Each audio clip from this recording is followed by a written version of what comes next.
Located some 400 kilometers north of the Arctic Circle, right next to the Russian border, the town of Kirkenes is small, but for Norway and NATO, it's strategically important.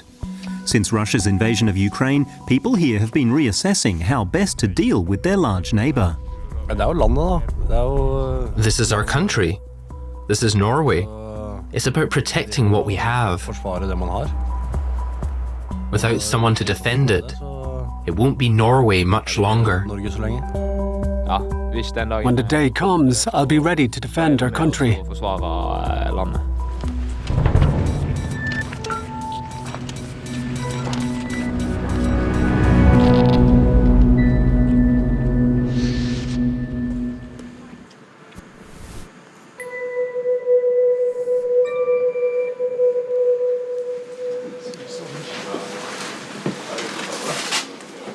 7:30 a.m. the Haybuktmoen barracks near Kirkenes. Bratland and Jesper Bruseth are completing their basic combat training, along with some 600 other men and women as part of their mandatory national service. As usual, it's freezing cold out. Well, normally it's a good idea to start with less clothing if you're marching off right away. But if you're going to be standing around a lot, it's better to put on an extra layer. If you start off with more clothes than you absolutely need, it gets hot and you start sweating, and that's really no fun.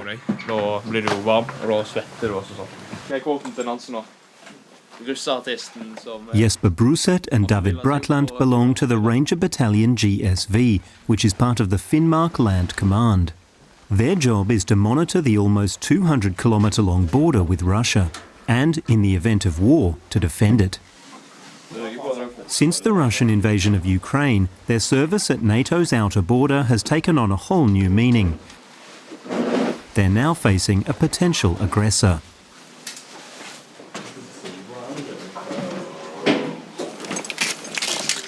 Today's task is an orienteering exercise without any high-tech assistance, just a compass and a map. David and Jesper, both 19 years old, are taking it in their stride. I don't think it'll be that difficult. Basically, it's just about marching and navigating. To be honest, we're pretty familiar with the area here. In fact, it would be difficult to actually miss a post. But we'll see. Jesper's missed one before, so it could happen today. In winter, temperatures of minus 30 degrees Celsius are not uncommon here. And there are only a few hours of daylight. This training program for this elite unit in the far north is definitely challenging. The reason I applied for Kirkenes here is the harsh climate. The weather and conditions here are the toughest. So I knew what I was getting into. At the draft office, I was offered a job with the border troops, and I accepted it. Even though it means my basic military service will take a bit longer.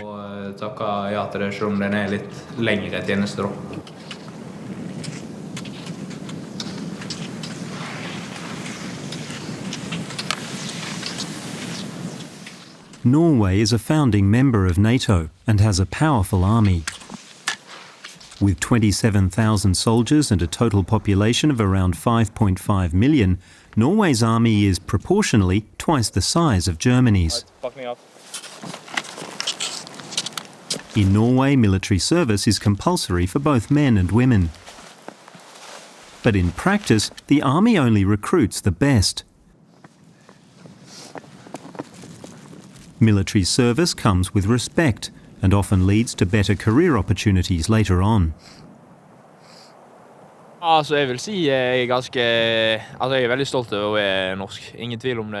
would say I'm very proud to be Norwegian. I'm proud of our history and all our traditions. And the landscape here is just stunning. I'm from a place with fjords and mountains. It's not just a kind of romantic patriotism. I'm very proud to be Norwegian. And I have a strong sense of duty. veldig sterk pliktfølelse da, at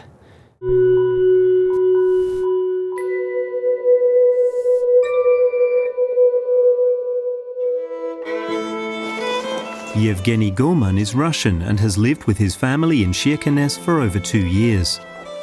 In January 2022, just a few weeks before the Russian invasion of Ukraine, he left his home country. He moved 200 kilometers westwards to Norway. Kirkenes, for me, it's a special place because there are 70 nationalities living here. It's very tolerant to almost anything. There's always a place for discussion, and it's not a big town, you know, where it's dangerous. And it's super safe for kids, by the way. I come from Murmansk, 300,000 people. Here, when we came here, we don't lock the doors to the house or the car. Yeah, safety, freshness, and a lot of time with family. Around 3,500 inhabitants live in Kirkenes on the Barents Sea. During the Cold War, this was the only direct land border between NATO and the Soviet Union in Europe.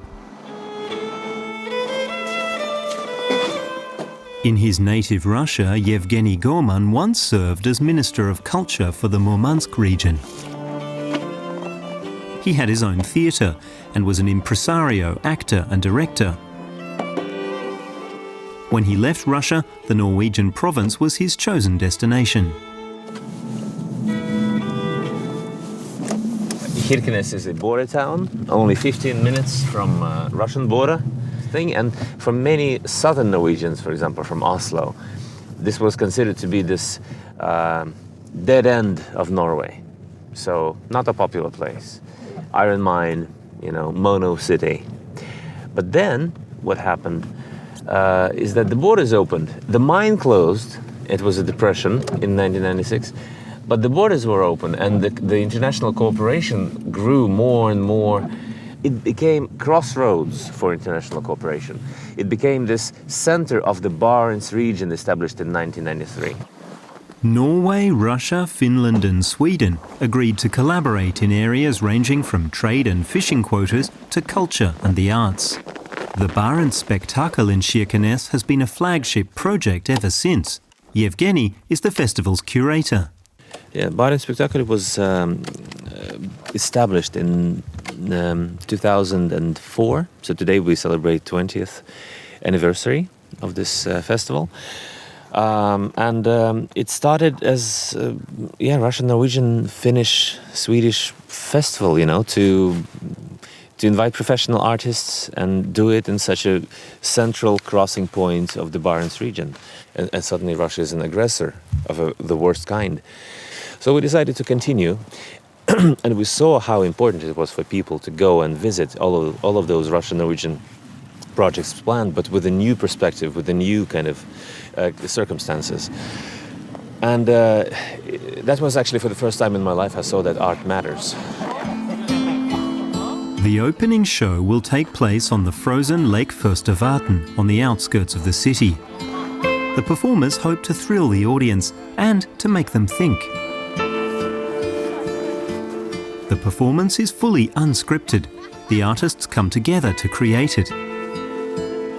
The lineup includes dancers from Russia and Finland, an Italian sound designer, Russian conceptual artists and the local brass band. We expect about 2,000 or 3,000 people. Usually that's about the amount we get. But of course it's a big space, you will not feel like it. But when you count it, it'll be 2,000 or 3,000. Yeah. It starts on Thursday, 6 o'clock. There'll be 3 speeches in the beginning, and then our show. That means that you'll be outside working hard for at least 20 minutes. But they promise -6 and wind of 10 meters per second, so I hope it will be fine. The title of the festival says it all. This year the topic is soft shields. We are talking about soft power and how people live in buffer zones, you know, those that are ready to be sacrificed in case of invasion, for example. So we're talking about quality of life, about how people can live normal lives in such zones, having relations with neighbors and so on. And of course, culture is a big part of soft power. This construction is a central element of the show. Made of aluminium tubes and polyester fabric, it's designed to fly. Even if, at first glance, this hardly seems possible. Это Александр Белл придумал. Кто? Александр Белл. Александр Белл, чувак, который изобрел телефон в свое время. Инвентор. Это что, она полетит? Да. А как это она полетит? Вот. Вот мысли. The plan is to connect 4 modules during the show to form a large tetrahedron. Then, if all goes well and the wind and weather cooperate, it'll soar into the air. But the artists' collective is interested in more than just the technicalities of the flight. The whole idea of the opening show is very utopic. We're basically trying to assemble a big kite, ascended into the air. You know, it's very simple, but for the last 2 years we've been talking about the war all the time, and it is such a depressing feeling, you know, and there is no hope and no future. And right now we decided to try to remember how it was before and talk, is it possible? Is it still possible again, kind of. So we are playing with this notion of peace again. The artists are able to dream of peace thanks to the work done by soldiers like David and Jesper, part of the Norwegian social contract.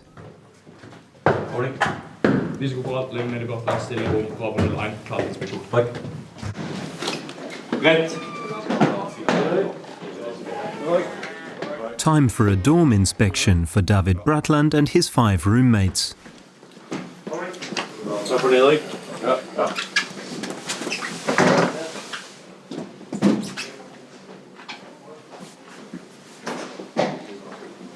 There's no classic military drill, but military discipline still prevails.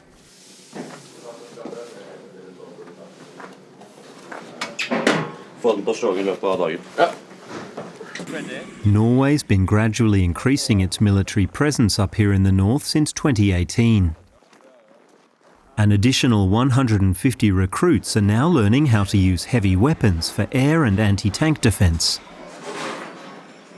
In everyday life, however, the new danger is barely visible. The pre-dinner salute in front of the portrait of the king, their commander-in-chief, is one of the oldest traditions. In other respects, the Norwegian army is very modern. Men and women have equal rights and even share dorms.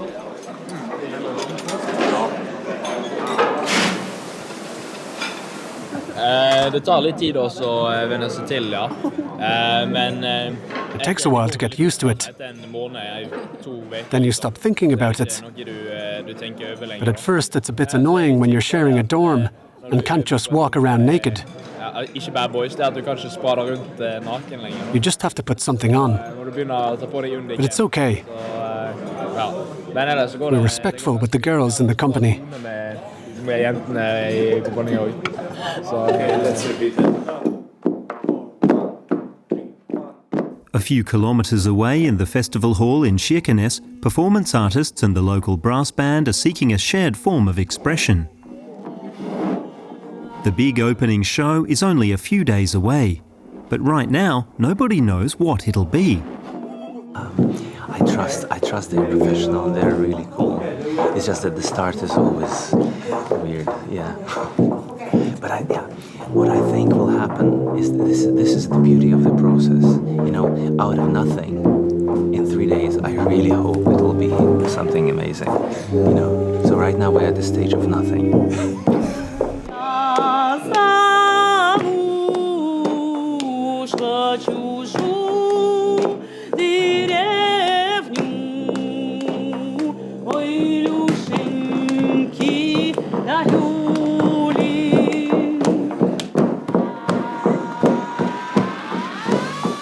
I'm enjoying this process. Although it's very crazy and absurd, but I see that there's this common wish, you know, to come together. If you have no communication, you're having a problem. And I think burning bridges is cutting off communication, and it will not lead to anything but destruction. So I think the fact that there are Russian actors here with their own position against the war, working together with the others, this is like saving the communication. I hope at least. I really hope. Everyone, even those who've had to leave their brass band comfort zone, seems to be having fun. We are playing other pieces. We are playing marches. We are playing big overturer and like that. Yes, we are in a big band with 40 other people, and with afternotes. And this is all people. We have not been with this before, so it's cool. A few blocks away, Yevgeny's giving feedback at an exhibition. Over 250 artists from 12 countries are involved in the Barents spectacle. I wonder, do you think about putting a name, like Animated Town, somewhere? There is nothing planned for that, just the projection. Yeah, but maybe we can use part of the projection. Yeah, we can do that. Like for example, here on this side, like Animated Town. Yeah, you know, something like that. It's focused on Kirkenes and the people who live here. They're actively involved and their stories take centre stage. I think we had more than 100 people that had 5 workshops with kids and adults and old people and immigrants and so on.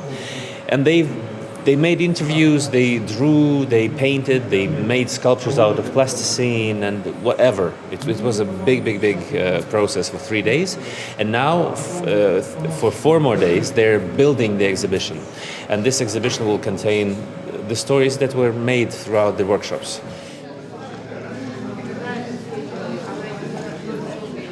One of the artists, Anja Elin Danielsen, lives in Kirkenes. She sees herself as one of the soft shields the festival is dedicated to. Being present here is being the soft shield, and also soft shield touches my heart somehow, because we all have those soft bodies and not able to shield anything. And working with kids and young people, also making community and gather information and talk with each other. How can we stay resilient to this worldview we're entering in, and how can we support each other in hard times? It's very important. So I think togetherness is a kind of soft shield. Russians and Norwegians of Russian origin make up the largest minority group in Kirkenes. Around 400 members of this group live in town today. Most are well integrated, but a rift between those who reject Putinism and those who support Putin is clearly visible. Anton Kalinin, for one, makes no bones about his stance. He likes to park his bus with its unequivocal message in front of the Russian consulate in Kirkenes. He's taking part in the cultural festival with a political exhibition. We want to organize an exhibition about Russian political prisoners who've tried to protest against Putin's criminal regime.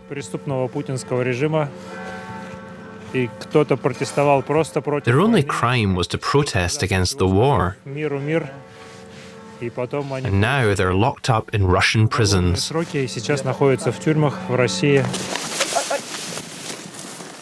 Anton Kalinin has lived in Kirkenes for more than 20 years. However, it was the invasion of Ukraine that politicized him. Putin's propaganda has divided the Russian community in the city. His protest van has already been damaged several times. No one here believes that Putin would attack. But back then, no one believed that Putin would attack Ukraine either. It's hard to say what will happen.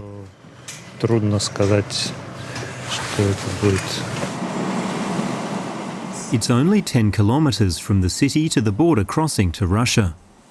But the last borders with Russia were closed to Russian people in June 2024, with few exceptions.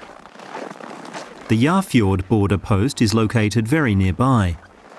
The northern part of the border with Russia is monitored from here. Jesper Bruseth and Bratland have been honoured with a special task today. The two recruits are to present their weaponry to Prime Minister Jonas Gahr Støre.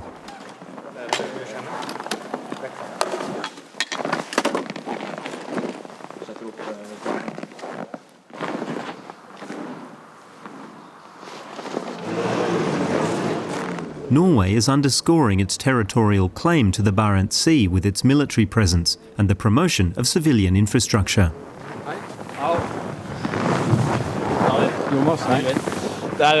These are the two sniper rifles we have in the company. This one is a Barents M82, caliber 12.7, which we use against lightly armoured targets. What's the range? Well, the range is limited by the skill and experience of the shooter. The maximum range is 6,000 meters, but only a few can reach that. Putin's aggression has shown Norway its vulnerability, but Prime Minister Jonas Gahr Støre tries to calm the country's fears. I tell the Norwegians that the danger of war in Norway tomorrow is not great. We don't see it when we analyse the situation. And I also believe that Russia's willingness to go to war with NATO is very limited. But the security situation is due to the fact that Russia is authoritarian. They have a war economy. They've shown in Ukraine that they're prepared to attack a sovereign country, and we have to draw the consequences. We need a national defence force and cooperation with NATO to secure our borders. Opening day at the Barents Spectacle. The weather is kind, 12 degrees below zero, a light fresh wind from the southeast. The mood is good.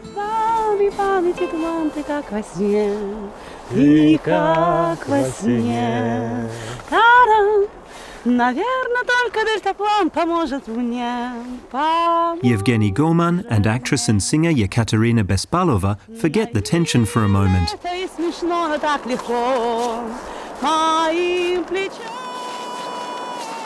They sing about a kite runner and the power of dreams and the imagination. Last 2 years I live in this modus, in this situation, in this position. So it's difficult. But I have found one pattern that helps me. I do what I can in this place where am I. And even if I do something not related to this situation, that a couple of kilometers, we are living in one space altogether. Peter, they're waiting for the rehearsal. Sorry. They are waiting for me. I'm coming! The little town of Kirkenes has witnessed big historical events. Fought over and destroyed in the Second World War, it became a frontline town during the Cold War, then a symbol of cross-border friendship after 1990. Now it's a frontline town once again, on the border with an aggressive Russia. But the people are still here. It's for their sakes that David and Jesper are learning the trade of war. They're not gun fanatics or Rambos. On their free evening, they visit the festival in the city, part of the Norway they have committed themselves to defend. Ultimately, when it comes to defending Norway, you have to start reflecting on yourself. What are you prepared to defend? And for me, it's my mother and father, my house, my neighbourhood that I'm familiar with. But also, in a way, the ideas and values that we have as a nation. They are definitely worth defending. When you go to extremes to defend a country, you should think of the people you love. The opening show's kite symbolises the hope that one day it will be possible to live together again in harmony. After all, the Russians on the other side of the nearby border are neighbours. If it flies and just goes away, then we have this, just Hollywood ending, and beautiful, and we have high hopes that everything will be fine. Which is beautiful and nice. Pop culture is all about it.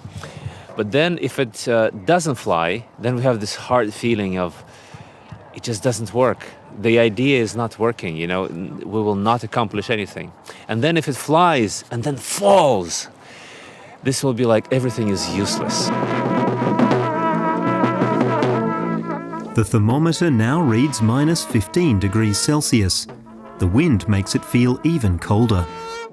Nevertheless, it seems like the whole city has gathered. Over 2,000 spectators are here to watch the big show.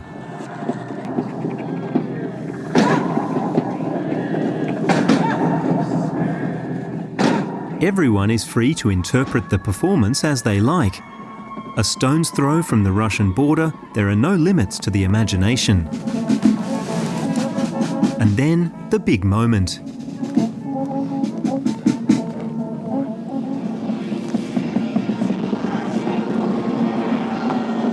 The kite soars, and hope rises with it.